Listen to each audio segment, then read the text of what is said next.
Okay, so this is what's up in Minnesota, 2024, the year in review. So this is all information from January 1st of last year through December 31st of last year. So this is what's happened in Minnesota and globally. And a couple of years back, I was showing you how um, sightings reports were trending up for a number of years. Then all of a sudden they dropped down like about 5 or 6 thousand per year, I think. And then they're kind of like hanging around that area. So I pulled that report back, and we're going to see an updated version of that next. So here is, well, come on. Here's that report.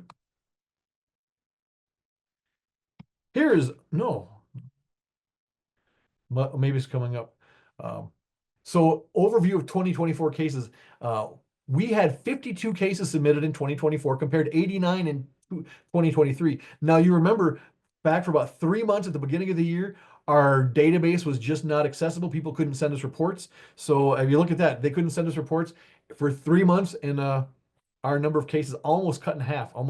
So that's kind of unfortunate, but that's part of that. And we'll see that in our case counts. That is, I think it's coming up on another slide, because I'm pretty sure I included that too. So submission date range was from January 3rd of last year through December 28th. The date range of the sightings, though, last year we got a sighting back as far as July 28th of 74, all the way through December 28th of 2024. We had one case of interest, where there were 6 cases of interest in 2023, and we only had 2 experience or ERT cases in 2024. Overview of the cases. So our case summaries: we had 1 bullet missile, 1 cigar, 4 circles, 3 cylinders, 1 diamond, 5 discs, 1 egg, 1 was not applicable, 4 others, 5 ovals, 10 spheres, 4 square rectangles, 2 were star-like, 1 tic-tac, 3 triangles, and 5 unknown. So our valet classifications of the anomalies: we had 6 anomalies of the first kind, 1 of the fourth kind, and there weren't any of the other kind.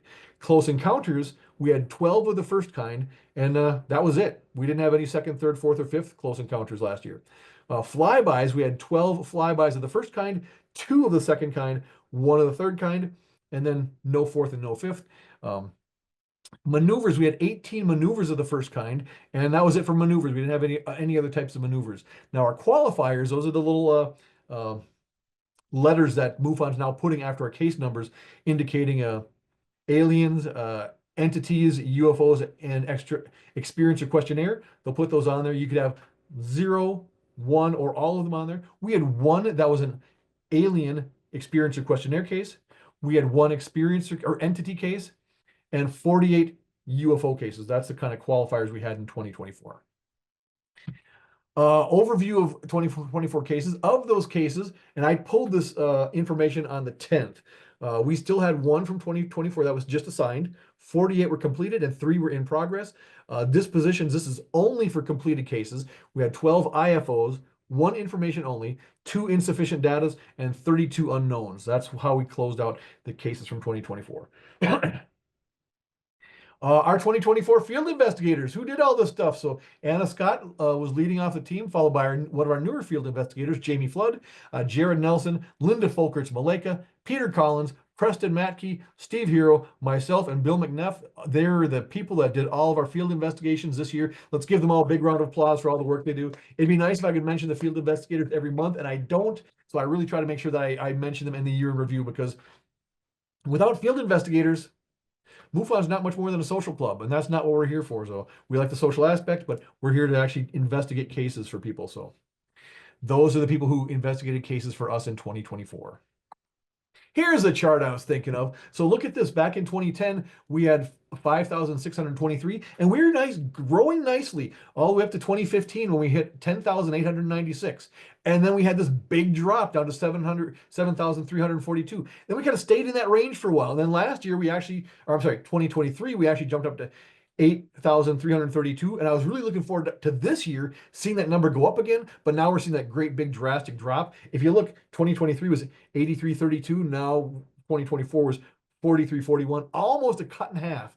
Missed 3 months and almost cut in half. And that's not just due to the database, is what I'm attributing that to. So it's really disappointing, because this number is accurate, but it's kind of misleading, because there's the whole database problem with it. I was really hoping to see, if there's no database issues, what that number would be, if we'd still be trending back up, or if we'd be kind of staying right in that range. So we'll revisit this one back in the beginning of 2026 and see what happens in 2025. So All right. So overview of 2024 stats. These are global sightings. So again, we had 4,341 globally. United States had 3,346, followed by Canada with 200, United Kingdom with 167, Iran had 4, Slovenia had 4, Hungary had 4, and it just kind of goes down from there. So uh sightings by state last year. California had 329, Florida 230, Texas 204. We're down at 52. Yeah, we had 52 last year. So Maryland had 51, Kentucky had 48, Oklahoma had 48, Wisconsin had 47.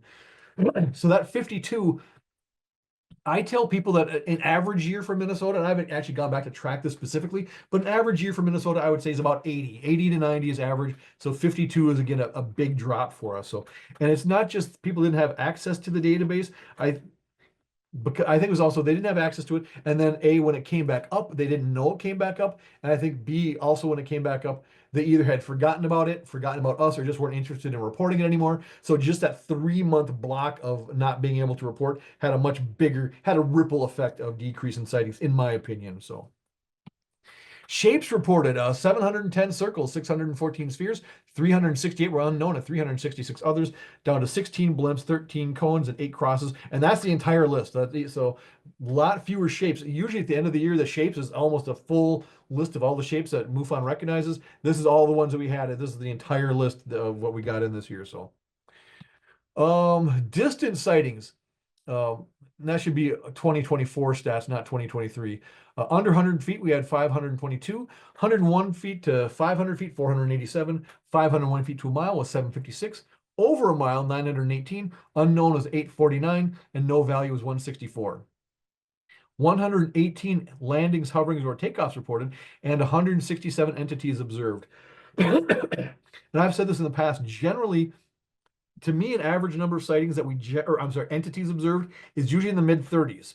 So if you look at this and go, okay, take 33 times 12, that's well over 167. So even our entities observed are dropped. So yeah, that block of time where we really couldn't get into the database, or I should say, the public couldn't report to us, really had a big impact on all of our numbers going right through. So 2024 is not a typical year for us. So Minnesota MUFON January 11th. I already talked about the missions, talked about the goals, did statistics and rankings. Let's see what we got next up here.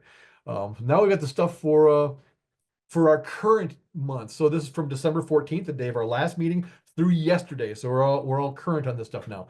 United States had 350 reports. United Kingdom had 30. Australia 17, going all the way down to Germany, Greenland, Hungary, Iran, Iraq, each having 1. So yeah, that's what our current month is looking like. And rankings by state, December 14th of last year through last year through yesterday. Florida 34, California 27, Texas 21, Michigan 18. And usually California, Florida, they're like up in the 80s or 90s or much higher. And look at us, we're way down at the bottom. Two reports in that entire month. And I tell people an average month, Minnesota MUFON gets about 6 to 8 sighting reports. 2 months ago, we had like 14 or 18. Last month, we had like 14. So both very high months. And now we're down to 2. And, I have my conspiracy theory streak occasionally. And I'm thinking, boy, I went out of the country and the sighting reports jumped up. I came back and they're still up. Now that it's been established that I'm back in the country, almost no sighting reports. I'm thinking that the ETs know where I am and they want to keep it under cover. That's just my theory. That's my theory, not claiming any accuracy. So I'm going to show you both of our 2 reports for this month. But the good thing is we have a lot of cases to update you on. So you get lots of updates. And then we'll talk about the 2 sightings that we had in the past month. So shapes reported in the same date range. 90 spheres, 83 circles, 39 others, 35 unknowns, all the way down to 3 eggs, 1 blimp, 1 teardrop, 1 cone, and that is the entire list of that too. So, and our distance reports from December 14th through yesterday, 70 were less than 100 feet away, 55 were 1 to 500 feet, 78 were 100 feet to a mile, 91 were over a mile, 36 were unknown, 21 had no value, 20 landings, hoverings, takeoffs reported, and 19 entities observed. So again, 19 entities. It's still what I would say is a significant drop from what I've seen the average being, which I just would say about 30 to 35 is pretty common. So we're recovering, but it's taken us a while. So got to build that relationship with the public and get out in front of the public again, let them know that we are back in action. So it's taken a while because this again was like February, March, April is when this issue happened. So What's up in Minnesota? This is from December 14th of last year through yesterday. So this is all of our updates that you've seen the cases once already, and they weren't complete. Now they've completed. Now we're going to see what the results are. And there's quite a few of them. I think it's about a dozen of them or so. Case number 139533-U took place on October 11th of 2023. Disc was seen in Candy, Ohio County. Preston Matkey was assigned to this one. He's been working on it. Let's see what Preston came up with. Yeah, so we've got this picture here. Then we got another picture of this one too. Yeah, so there's that. And then Preston's results. So he says unknown UAV. So UAV is unidentified aerial vehicle. So he says, after reviewing the photos and videos captures submitted by the witness report filer, I can only conclude that this case is clearly unknown UAV. And I want to point this out because this strikes me as very ironic. So you look at the Preston's FI findings, it's 2 lines of text. You look at 2 lines of text, and that's the entirety of what he put in his findings. And you go, wow, 2 lines of text, that's not very much. But this is Preston Matkey. There's other fields where you can enter information, such as notes from the interview and all.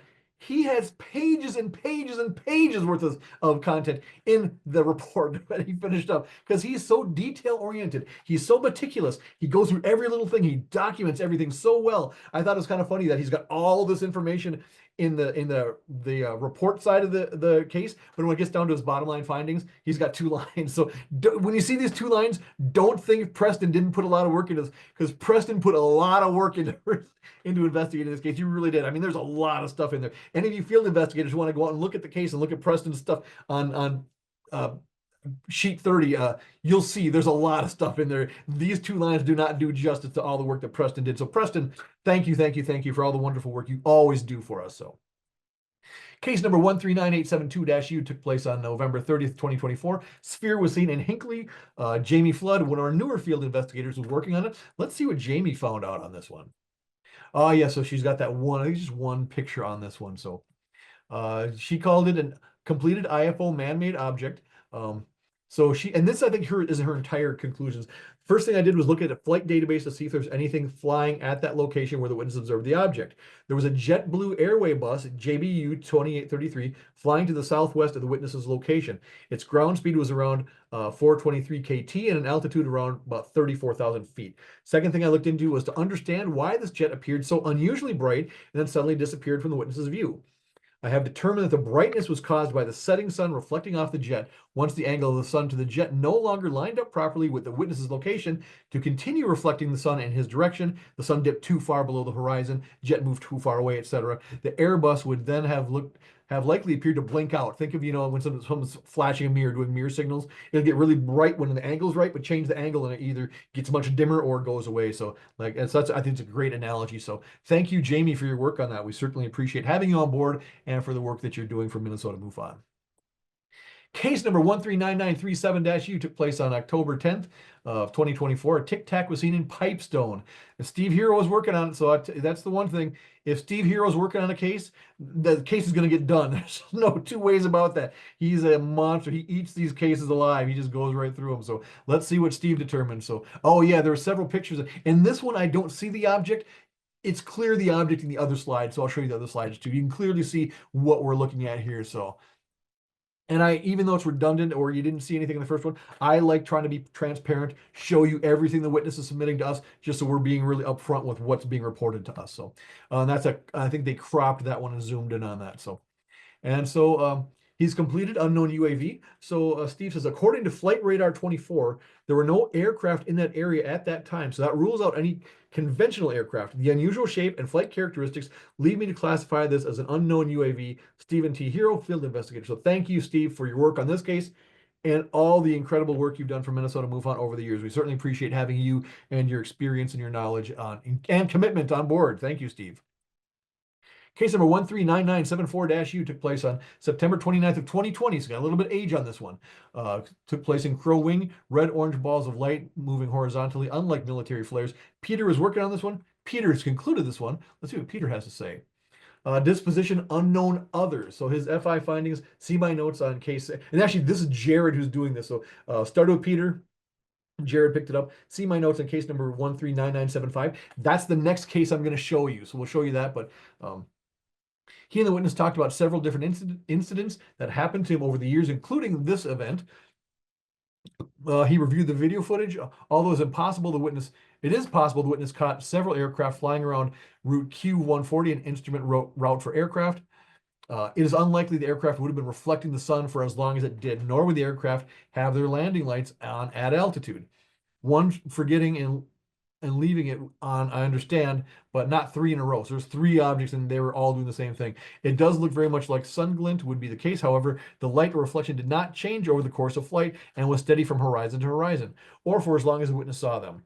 Watching the video, it's unclear that the object is actually moving at a good speed, meaning the faster than an aircraft at altitude would appear to move. New Fork has no cases in the area. I believe the witness did in fact see something I cannot explain, but since I cannot see any structure in the video, nor did the witness claim to see a structure, I am closing this as unknown other, disposition unknown other. Which is interesting because remember the other one was unknown UAV, unidentified aerial vehicle, but he's saying since he can't see a structure or a craft, nor did the witness see a structure or a craft, he's not going to jump to say it's an aerial vehicle. He's not going to make that jump, but he is going to say it's unknown other, something else, but we can't establish it's a craft based on what the evidence is showing us and the witness testimony. So that's a very fine distinction. So thank you for that, Jared. We certainly appreciate that. Case number 139975, just like a -U. Same witness, October 14th of 2022. Other classification, close encounter of the first kind. Jared was working on it. And it's an unknown UAV. So here we've got the vehicle part of it. So Jared had a lot of comments on this. And this is just some segments of what he said. Because again, Jared had lots of information on some very detailed work. Thank you for that, Jared. The object was solid and he could not see through the object. It appeared to have a metallic bottom and he could see structure to it. The object did not stop but kept going and disappeared to the southeast. From the point the witness first saw it to when it disappeared to the southeast was approximately 35 seconds. In that time, the object flew 1.5 miles, hovered for approximately 10 seconds, then took off, disappearing southeast. We talked about possible drones, but every drone I could find was not solid on the bottom. To the best of my knowledge, the military does not possess any octagonal shaped drones. I did look up civilian drones with an octagonal shape and found a couple of them. One was an agricultural drone, the other was for filming, and the other was for mapping an area. None of them were solid.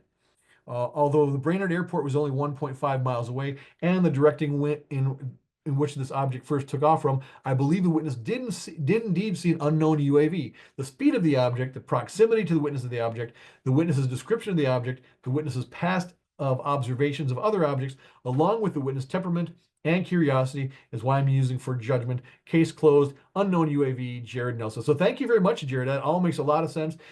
And that's one thing we talk about when we're talking about field investigators and field investigator training. And you go up to like people higher up in MUFON, like Steve Hudgens, like the chief investigator for everybody. He talks about when you get to the FI findings, he says it's really important. This is where you explain and try to tell people how or why you got to the determination that you got to. You're going to call it this. Sometimes people put in shorter things, some people put in longer things, but it's really, this is where you want to help the people see why you're calling it that. What's the logic? What's the rationale? How did you get to this conclusion? And this is an example of Jared doing a very good job of really stepping it up and showing, here's why I got to this place. And again, the distinction between an unknown other and an unknown UAV. So thank you very much, Jared, for that. You do fantastic work for us and we appreciate it. Case number 138881-U took place on October 24th of last year. A diamond was seen in Cold Spring, observed craft. So Peter was working on this one. There wasn't any media with this one, but let's see what Peter concluded. Completed unknown other. So again, not a UAV, so it's an other. So there's no craft or structure. He spoke with the witness and she sounded very credible. She described what she saw to me, which matched her report. Peter was able to get more information about her sighting, which were the color of the lights, the position of the lights, and the object direction of travel. The witness is also familiar with objects in the night sky, such as stars, airplanes, Starlink, etc. So based on his conversation with the witness and being familiar with the night sky, he believes she is credible and did see something that night in the night sky. So that's Peter Collins submitted the report. So thank you, Peter, for your work on that. We certainly appreciate all you do for us and having you on board. So thank you for that. Case number 138898-U took place on October 12th of 2024. Rectangle was seen in Prior Lake. Bill McNeff was working on that. Let's see what Bill determined on this one. Oh yes, I got the couple. We talked about this when I showed it before, so you might look at that and go, "Oh yeah, I got a pretty good guess of what that was or what that is." So, and it's interesting because I want to go to Bill's conclusion, and then I might comment on the interesting the interesting points on this in a minute. Let's see what Bill says. So Bill completed IFO man-made object. So now Bill says the lights and light streaks recorded by the camera are, with virtual certainty, reflections and refractions of ordinary lights through and from the glass windows of the vehicle. Disposition is IFO man-made objects. So let's go back and look. So here you've got like the GPS, and then there's a reflection of the GPS. And if you kind of look up here, these things, you kind of go, yeah, that looks like his radio there. That might be the speedometer. So it looks like dashboard stuff. So we're seeing dashboard stuff. We're seeing the GPS. Um, and so it's interesting because Bill chose IFO man-made object. Now you could argue that Bill could have chosen a disposition of hoax, event hoax, not a keystroke hoax, but an event hoax. So it's an interesting distinction there. So it really comes down to, is this something where they took it on purpose and they're trying to trick us, or is it something where they truly didn't understand what they're seeing and submitted it sincerely and really thought they saw something when it just wasn't what it is? And sometimes that comes out in the interview. Does the person seem believable? Do they not seem believable? Because I would look at this, and I think a lot of people would look at this and go, oh, that's just reflections of what's in the car. But we've gotten many cases where people submit photographs of things and they're going, when I took this picture, I sure didn't see it. But now that I look at it, now I develop it. Now there's this thing in the picture that I didn't see when I took the picture. This is kind of a similar thing as that. So it's a nice distinction to make. I agree this is probably not a hoax unless they're just really, I don't think it's a hoax. So I think the disposition of IFO man-made objects is the correct way to go. So thank you so much, Bill, for that, for your work on that, and for all your work on all your cases and all the dedication and amount of time you've donated to Minnesota MUFON. We thank you so much for all that. Case number 139101-U took place on October 26th of 2024. Circle was seen in Sartell. Jamie Flood, one of our newer investigators, have worked on that one. There was no sound. Starlink was not in the area, and last launch was 10:23. Hoping someone can identify a flying object with orb. So let's see what Jamie found out. Yes, I think might just be this one picture, I think, or maybe two, but there's one. Yeah, that's okay. So yeah, oh yeah, Jamie did a lot of work on this one. So this is segments, but she had a lot of. I just had to grab a little bit of it because there's probably 2 or 3 pages worth of text, I'm guessing, in what Jamie put in there. But she said she's IFO man-made object. And there's some interesting stuff in there too that I'll comment afterwards. But in regard to her photograph, the object in question appears to have a very similar length of linear blur as the stationary streetlights below. This leads me to believe that there was some camera movement when the photo was taken. The witness was informed of the determination that the object in her video aligned with the location of Bombardier 6KW 4789. The witness indicated that it was hard for her to digest that what she saw was an airplane because an airplane was so common.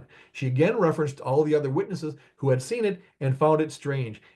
It was mentioned to her that since the plane was traveling away from her at an angle, she would likely have been seeing taillights and possibly wing lights, which could look brighter than what she was used to seeing. She did eventually indicate that if this was my conclusion, she would accept it, but this seems to come with great hesitation. In regard to the witness's stated observations of orbs coming and going from the main central object, identified as Bombardier's SKW 4789, as well as her stated observations of a military-like jet having flown towards the object and then making a 90-degree turn, I'm not able to offer an explanation at this time. I did receive an email from the Army National Guard. They operate Camp Ripley in Little Falls, and they indicated they have no documents responsive to my data request related to military training activities that could have taken place around the time of the sighting. So I'm really impressed by this. I really like what she did on this. And really, when you get to a conclusion and you present it to the witness and they push back on it, it can be really kind of an awkward thing, when you think you've got what you believe that it truly is, and the witness is saying, no, you got it wrong because here's what I saw, and they believe that. That can be kind of an awkward thing. And like I said, Jamie's a newer field investigator, so I want to applaud her for really standing her ground and really going by what her logic and what evidence she was seeing, the conclusions that she came to. And like I said, her findings were much longer than this. She had lots of stuff before this and lots of stuff after this. So she put a lot of work and time and effort into investigating this case and documenting everything. So I really applaud her for that. So, and her commitment to her authenticity, her integrity, and her, just genuine investigation. So thank you very much, Jamie. We certainly appreciate that. I certainly appreciate that. So we're glad to have you on board. So case number 138523-U took place on September 22nd of 2016. Triangle was seen in Maple Grove. Bill McNeff was investigating this one. Let's see what Bill McNeff found out. He completed an IFO natural phenomenon. So based on the interview, It seemed plain that the witness had a poor understanding of astronomy. Most of the sightings he recounted seemed to be planets. The description of moving from night to night fits planetary motion for the bulk of the time, but apparent motion to the left can occur as the Earth passes the more distant planets in their orbits. However, the star-like objects that moved when a laser was aimed at them are of interest as possible craft.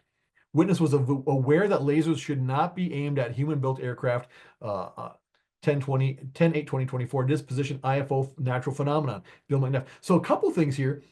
I like the fact that Bill is reiterating that we should really not be pointing lasers at aircraft. It's just a bad idea. It's not. And Jared's a pilot. Probably ask Jared about pointing lasers at aircraft. He probably has a lot to say about that.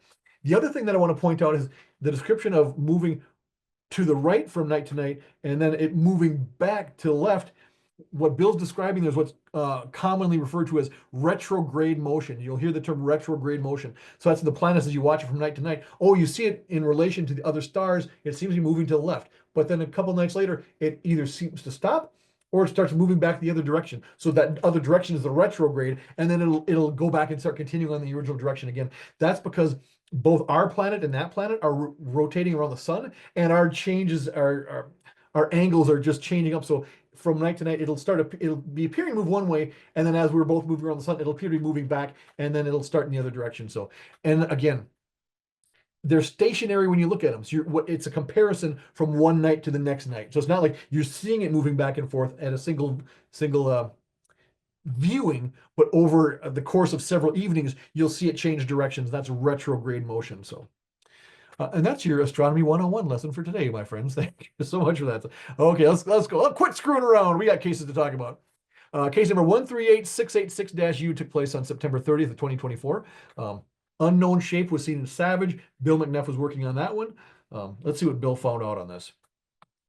A completed unknown UAV. Strange flashing and high speeds leads to disposition of unknown UAV. So that's Bill McNeff. Thank you, Bill, for that. We always appreciate all the work you do on your cases. You do a fantastic job, so we thank you for that. Okay, overview of new cases. Like I told, we got two. We got two, so it's not a lot of content. We'll get through this pretty quick, but and one of them we'll get through so quick. It's just so let's take a look at what we got going on for new cases. So two cases were submitted. The submission date range was 12/18 to 12/28. So we got them within 10 days of each other. Date range of the sightings. The one didn't have any date range at all. The other one had a date range of a sighting date of 12/28. There were not any cases of interest. We saw one disc and one unknown. The valet classifications were AN1 and MA1. So it's an AN1 anomaly of the first kind. Those are anomalies that do not have lasting physical effects, such as amorphous lights or unexplained explosions. So an anomaly that just doesn't stick around. MA1, so MA is a maneuver of the first kind. This gathers those UFO observations that involve an object with a discontinuous trajectory, such as a drop, maneuver, or a loop. So that's what we're going to take a look at. Coming right up. So let's see which one we got first. So case number 140129-U. Again, they didn't put a date in there. The time was 12 a.m. and I wouldn't count on the 12 a.m. I think that's a default time. If they don't put any time in, it just defaults to 12 a.m. So there's really no date we can correlate with that. Shape was unknown. The classification was anomaly of the first kind. Location was Minneapolis. Their short description said data missing. Detailed description said missing data, which is kind of interesting too, because within the past couple of years, sometimes data would disappear from our database and you have to retrieve it and get it back in. And a lot of times when data went missing, we would have these messages in there. So I'm wondering if the data is in the database somewhere, but it just got pulled out for some reason. And in the future, it may get put back in, but I can't say. This is just what the database was reflecting yesterday. And it looks like it was reflecting the same thing when Bill investigated it too. So Bill had investigated it. He's completed it. Let's find out what Bill found out. He's calling it completed insufficient data. So witness furnished no data except the claim that they have a master's degree. Disposition will be insufficient data. So as you can see that, I think you'd all agree that we just don't have sufficient data on that. It's interesting that they have a master's degree, because in older versions of CMS, our case management system, we would have different things to kind of rate the sightings by stuff. And we used to have a area where we would kind of rate the witnesses, the credibility of the witness. And it would have things like level of education.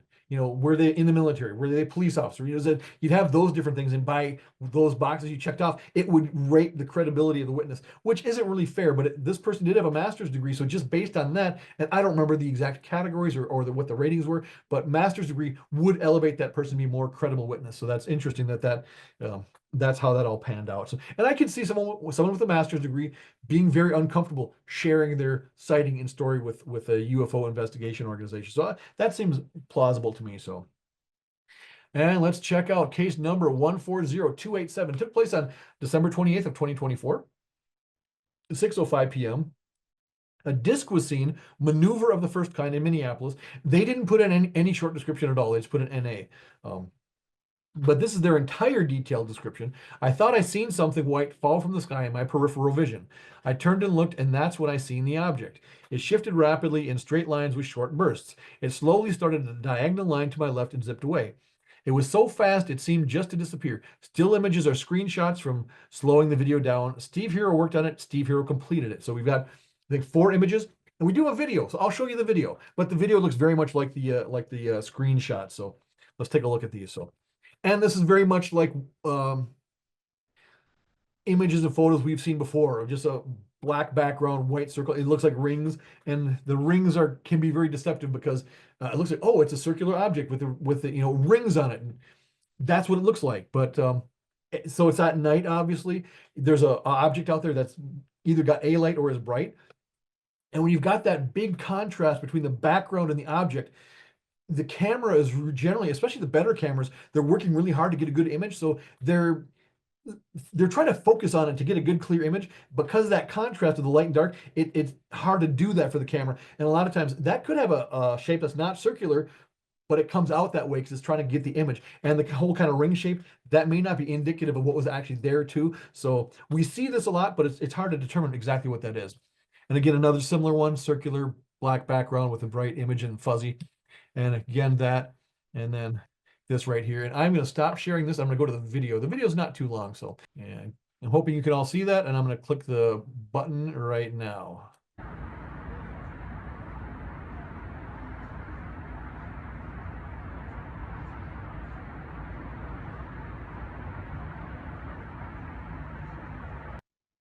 And that's a difficult one too, because you look at that and you go, okay, well, the object is moving around. Well, you can't really say the object is moving around, because while it appears to be moving around, is the object actually moving around, or is the camera actually moving around? We really can't say which one it is. So yeah, that's the unfortunate thing about that, because there's no background, which is why it's so important. That's why those pictures where it's just a black background and a light are just so challenging. So, but let's see what Steve Hero came up with on that one. So he came up with completed unknown UAV. So he's calling it a vehicle, where Jared didn't, because he couldn't see a structure. I don't think we can see a structure, but Steve's concluding it's a vehicle, which is fine too.